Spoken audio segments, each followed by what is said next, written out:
I moved to Oilton the summer before my first grade and really stayed right there in that house until I graduated from college. Well, I was really surprised that it was still occupied.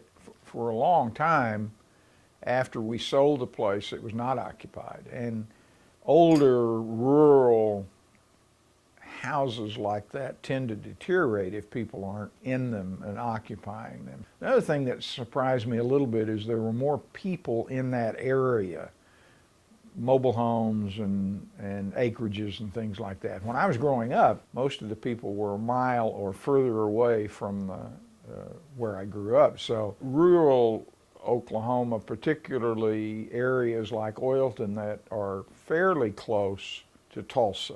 You can live in Oilton and get to your job in Tulsa in 30 minutes, 35, something like that. So that's not too bad, and a lot of people choose to do that.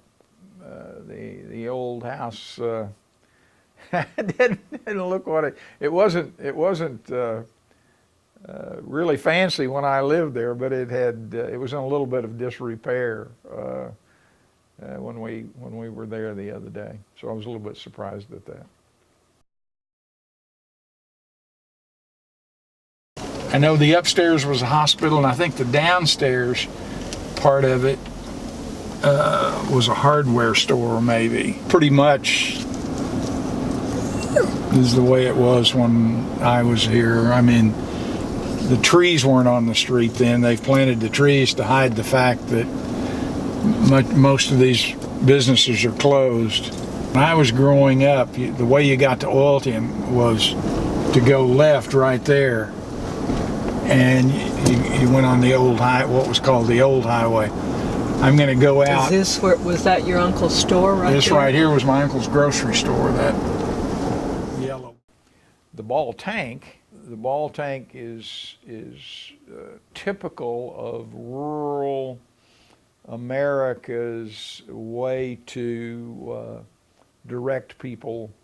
That if you find something unusual, you'll use that. And it doesn't necessarily have to be unusual. It can be something like a country grocery store or a county road or anything like that. But the ball tank is quite unique.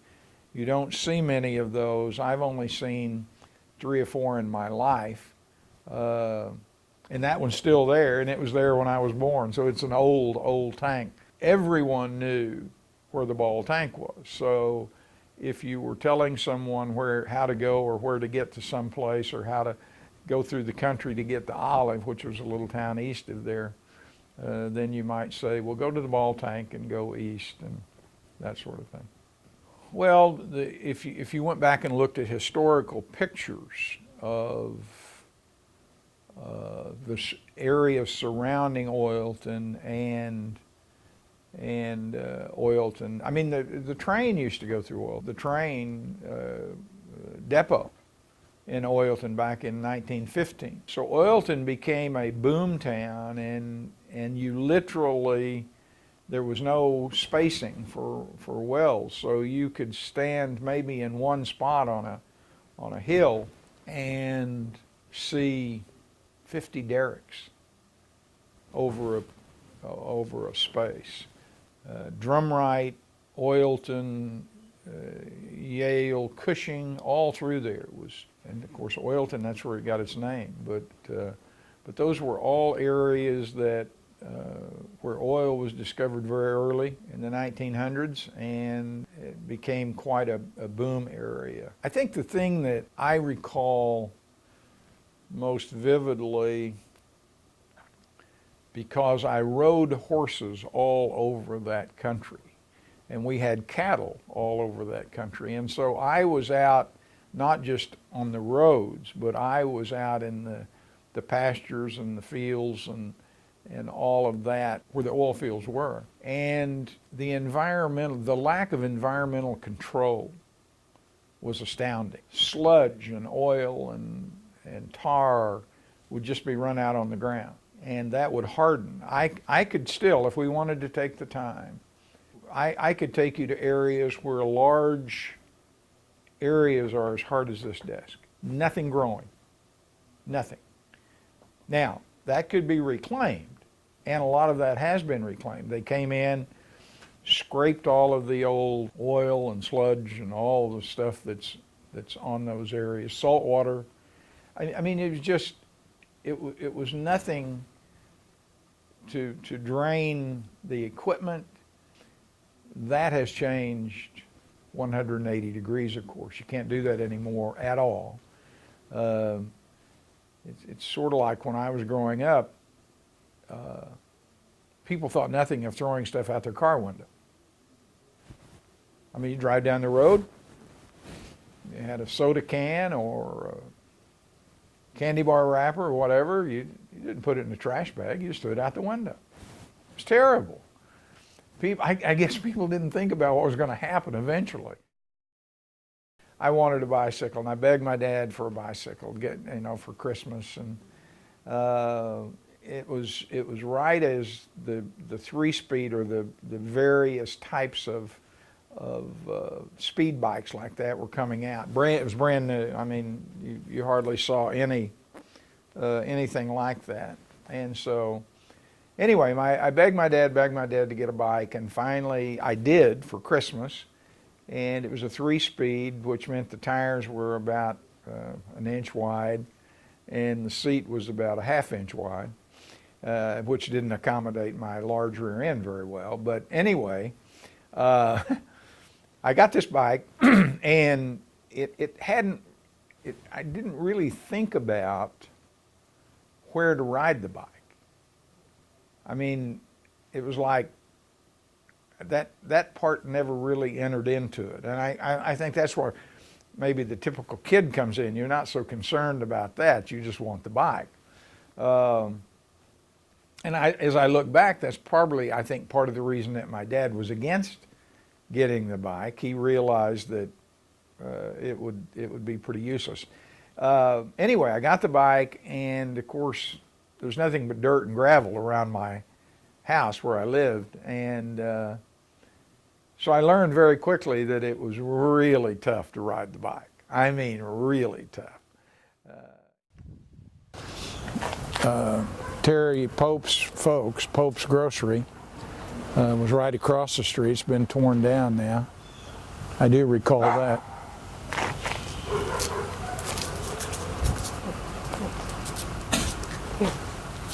What else? We're going to walk.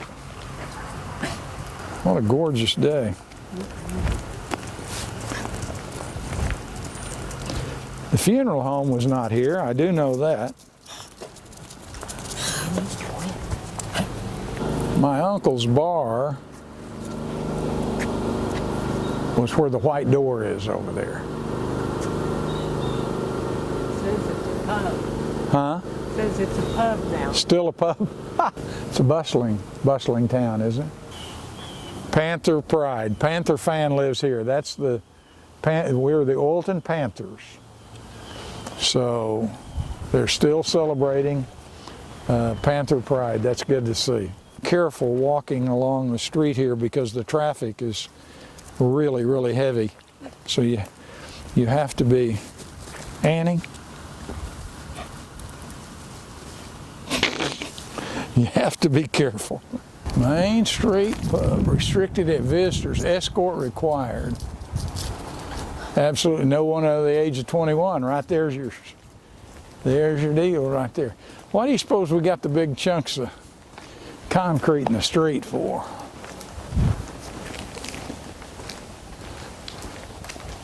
I want you to look how that old building was put together. Look at the side there.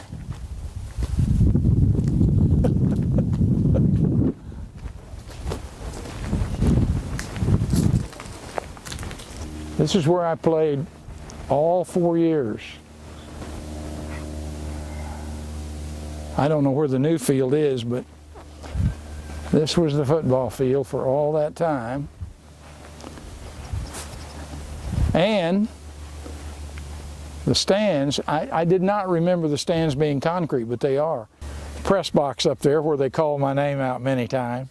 my career was unique in that when I was a freshman in high school, freshmen could play back then, and when I was a freshman in high school, I was about 5'10", weighed about 180, so I was big for a freshman.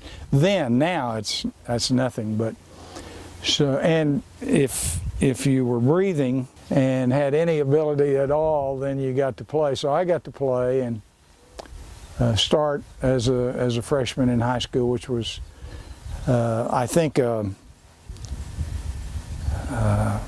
very important to a lot of the rest of my life. Oilton no longer plays football.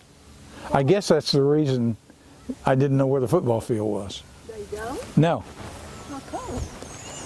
Not enough kids, I guess. I mean, I've told people it's because when I left, they just didn't have the heart to do it anymore. But I don't think that was the key.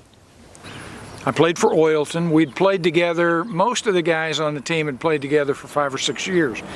We'd started when we were 10 years old, 11 years old, somewhere along in there, and almost all of us had stayed together. So we played really well for 15 and 16-year-old kids, but it was very, very competitive. To tell you how competitive it was, we won the state championship. We won all 3 games, and we scored a total of 6 runs. A total of 6 runs in 3 games. We won the first game 2-1, second game 3-2, third game 1-0, the championship game. The significance for me was I pitched the second game, the one that we won 3-2, and in the championship game that we won 1-0, I got the RBI in that game. So it was a neat tournament for me. It led to my being recruited to play Legion ball in Stillwater. After this tournament was over, I played for a bit in Cushing in the Connie Mack League, and then went on and played American Legion ball in Stillwater for 2 years, which was a wonderful experience, super team. Kids from all over the state played on that team. For all practical purposes, I left Oilton right after my senior year because I was in college 4 years at Central State. It was what it was called then, not UCO, but Central State College.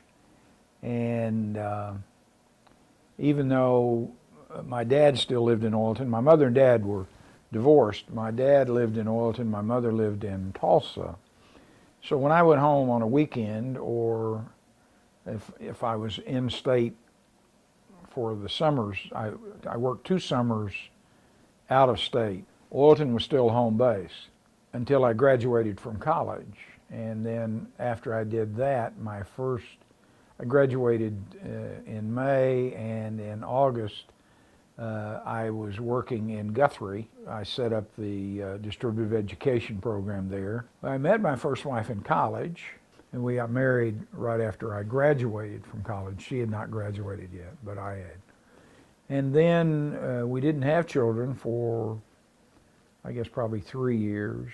And then Deanna was born, and then about 2.5 years later, Christy was born. Luann and I were married 11 years before we divorced. So the girls were 5 and 7, or about that age. I'm sure while they were growing up, they probably felt there were things they were missing, and I certainly felt there were things that I was missing, but I think we chose never to dwell on that. The relationship with my 2 girls is very, very good today. I also joined the National Guard, and so I started there in August, and in March, that was in 1966, in March of 1967, I was called to active duty in the Guard, and I went to Fort Ord, California for 4 months in basic training and then advanced basic training. And then when I came back, I didn't go back to Guthrie. I didn't go back to teaching. I ultimately went to work for City Service Gas Company in the marketing department of city service provided gas all over the central Midwest, natural gas. I lived in Oklahoma City, and I did that for a couple of years. Went back to school in 1968, and in 1970 graduated from Oklahoma City University with an MBA, Master's of Business Administration. Shortly after that, I left city service, started my own company building houses. And I did that for 10 or 12 years. When we met, I'd been single for about 4 years, I guess. We met at I guess for want of a better word, a club, a dance club. Marty's was the name of it. About 1980, we dated a couple of years. We married in 1982.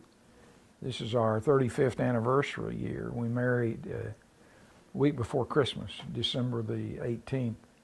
I'm sorry, the 18th, December the 18th. Can you talk a little bit about your marriage and then also your interaction with my mom, Andy, and Sherry? No. No? Why would I want to do that? I don't know. I figure you must still like them. You're still here. That's not necessarily true, Jessica. You don't know. Jill was still at home. Andy and Sherry were both gone. Andy was finishing up school here, and Sherry was in Austin, I believe, at the time. And then, I don't know exactly, but it was right about that time that both of them got married. And then Jill lived with us for a while until she was out of school. I think, and I don't know what they would say, but I think the relationship was a good relationship. I think any part of it that wasn't was probably my fault. And I don't really know how to explain that, and it wasn't a situation where we were ever estranged, or maybe if I had to explain it, as I look back now, I think I probably during those early years wasn't as caring, maybe, wasn't as close, wasn't as loving as I could have been to all the kids, all 5 of them. I don't really know why. I just know over the years, and this is all my personal feeling. I haven't asked them how they felt, any of them, but I just feel that over the years that's changed a great deal. Much of that had to do with Barbara. When we met, we were opposites in many ways. She was black and white, and I was gray. She was obsessive compulsive, and I was a little more relaxed. She believed in hanging the towels up, and I did too. The difference was she wanted to hang them on the towel bar, and I preferred to hang them in the floor. So we were different in a lot of ways, and it was not really an easy marriage at first. And I think because of that, maybe the relationship with the kids, again, all the kids, all 5 of the kids, maybe was a little strained on my part. And I hate to say it that way, but I guess comparing to the way our family is now as to the way it was back then. But of course everything was new to us back then. Barbara was working at Children's Hospital at the time, and so we really thought we might have to relocate. I had contacted and had some, not interviews, but some contacts with some companies. One was in Nashville and one was on the West Coast in Oakland, California. And a couple of attorney friends of mine suggested I get in the securities business. I really had no experience with the securities industry that was really positive. The experience that I had was I'd be sitting at my desk or sitting at the house, and some guy would call and tell me he had something that I needed. And I knew he didn't know whether I needed it or not. So that was a bad experience. But these guys were, these attorneys both said that's what I should do. And I really didn't want to do that. I recall specifically one evening, I got a call from a guy, an attorney named Rodney DeVilliers. And so Rodney called one evening and he said, do you know Bill DeArmond? And I said, sure, I know Bill. He and I used to do some real estate stuff together. And he said, well, Sue just went to work for him. And I said, you're kidding. And Bill owned a company called Fitzgerald DeArmond and Roberts, which was a brokerage firm. And he said, you ought to call him. He said, I've been telling you ought to do that, and you ought to call him. And my other attorney that was suggesting was a guy named David Wolf, who had suggested that I do the same thing. So I called Bill. He said, well, can you be in my office Friday morning at 7 o'clock? I thought, well, I guess I can. I don't know why I'd need to be there at 7 o'clock, but, and we talked for a while, and Bill said, I'd like for you to, he knew that I'd been involved with doing real estate partnerships, and this was the mid-'80s, and he wanted to do some like the big firms were doing. And he said, I'd like for you to come to work for me and handle that part of the business. We'll put together some partnerships. You don't have to get your license. You just handle that. And he offered me a job, told me it wasn't a commission job. He'd pay me so much a month. And I said, well, I'd think about it. So he called Harry in and told him he'd offered me the job. I loved the atmosphere. I loved the business. I mean, it's an extremely captivating business. You're involved in almost every aspect of what goes on globally. I mean, it's hard to explain what it's really like. I was stunned by the acceptance. Came over to Southwest, which was Southwest until a couple of years ago, when we were purchased by Hilltop Securities, which is what the name of the company is now. I'm Senior Vice President.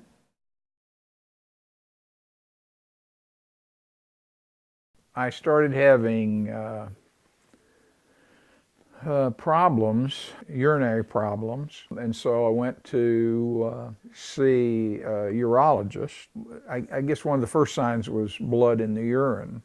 It kept reappearing periodically, and so finally he did a cystoscopy, and he said he didn't see anything. We felt pretty good about it at that point, but the problems didn't go away. Barbara and I made the decision to change doctors, get another opinion. The new doctor did some of the same tests. Part of the problem was prostate, and that we needed to, that the way to correct that would be to go in and basically clean the prostate out. In May of 2016, we did that procedure. We weren't able to do the procedure the way they wanted to because they found tumors at the beginning of the bladder. And so that was really the first time that cancer had been diagnosed at that point. And once we got the pathology report back, then we knew for sure that that's what it was. I just said, I don't want anybody to know. I don't want to worry anybody. We just need to treat this and keep it. And what I had no clue, I just didn't know. I'd never been in that situation before, is that that's an impossibility. There are too many people involved. Your family and your friends and your church people and everybody gets involved and supports you in a lot of different ways. The pathologist at that point said that it was bladder cancer that had moved into the prostate. So they felt like the first thing I would do would be to have some chemo to see if we could shrink the tumors first, and then surgery. So I had chemotherapy for 4 months, starting, I guess, in June of 2016. Just the last radiation treatment that I had, because of the location, they had to basically bolt my upper body to the table. And there was a mask that they fit over. The mask was so tight that you can't even open your eyes. I mean, it's incredible. And you're that way for about 15 minutes while the radiation's being done. And finished up in September of 2016. Then on the 14th of October, I had surgery. And I had the surgery to remove the bladder and remove the prostate. And the surgery went well, but on the 18th, 4 days later, I had a bout of septic shock. Well, I thought I was going to die. You lose pretty much control I couldn't talk, you know. I was just thrashing around. I mean, you have the tremors. I mean, it's yeah. I wouldn't be able to walk. I know I wouldn't be able to walk if during one of those episodes. My fever would spike up to 105. Your blood pressure drops. I know at one time my blood pressure was 85/50 very quickly. It was fairly normal, and the next thing it's 85, actually 85/45. You have a situation where the doctors and nurses are trying to get your blood pressure back to normal and trying to get your temperature down, and just all sorts of things going on at the same time. So because of that, and I was still in ICU, but because of that, I ended up staying in ICU for another like 7 days. I was there a total of 10 or 11 days before I got to come home. And then the week of Thanksgiving, all of a sudden, I got another infection. Went back into the hospital, and I was in the hospital I think the preceding Tuesday before Thanksgiving. That week, well, Tuesday, Wednesday, anyway, I was in the hospital on Thanksgiving, the day after Thanksgiving, and got to come home the Saturday after Thanksgiving. And that also was sepsis and septic shock. So they're now starting to, at this point, to say, you know, something's going on. And the decision was that one of my kidneys wasn't draining properly, and in order to take care of that we'd need to put a stent in the ureter of the right kidney. And, you know, come to think of it, I think maybe that was a little bit later. But I came back home, started feeling better, and then the day after, I'm bypassing a lot of stuff here, but the day after Christmas, I was back in the hospital with sepsis again. So it was pretty much the decision at that point that I would have to have something to drain the kidney because the urine wasn't draining properly, and because of that, it caused infection, and that infection is really, really bad. So before I could get that stent put in, I had another bout of infection, which was in January. Went into the hospital with infection, and it got really bad, and they called the team in at midnight that Sunday night. They went in and put a tube in to drain the kidney, and then 10 days later I had a stent put in, and I've had that. I have to change it every 8 to 10 weeks, but I've had a stent in ever since then, and only one time have I had any problems with infection at all since January of this year. I need to back up a little bit because during,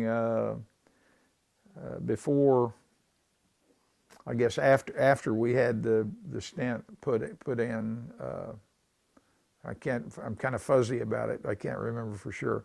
We decided, with encouragement from my oncologist, to go to MD Anderson and have an opinion about what type of treatment that I needed going forward.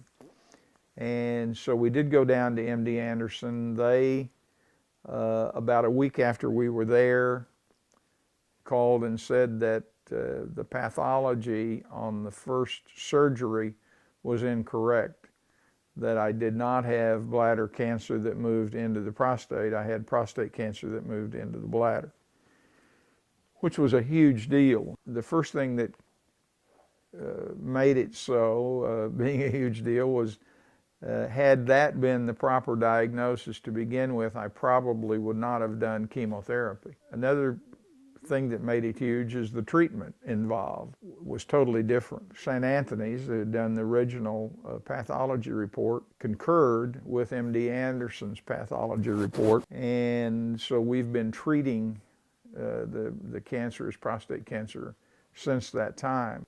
But at this point, it's just wait and see. We'll run scans every so often. I'll probably have a scan in another 6 weeks or something like that. You know, growing up was in the 40s, 50s, and 60s in rural Oklahoma was a tough situation. As I've said before, the house that I lived in when I started in the first grade didn't have electricity, didn't have running water. I mean, it wasn't really unusual. There were a lot of people in that position. So moving to a large city that had a lot of amenities and things that I wasn't used to, I enjoyed. I always felt that it was a lot of benefit to me to have lived in a small community, rural community, and then transition through education and experience into a larger community. And I said many times in my early years of working, I thought it was a great benefit that I could visit with a guy working out in his field in overalls and know exactly what he was talking about, understand what he was talking about, or I could sit in a boardroom with CEOs and know what they were talking about and understand what they were talking about. And that was a great benefit to me because it allowed me to communicate with people on whatever level I needed to. Communication's the key.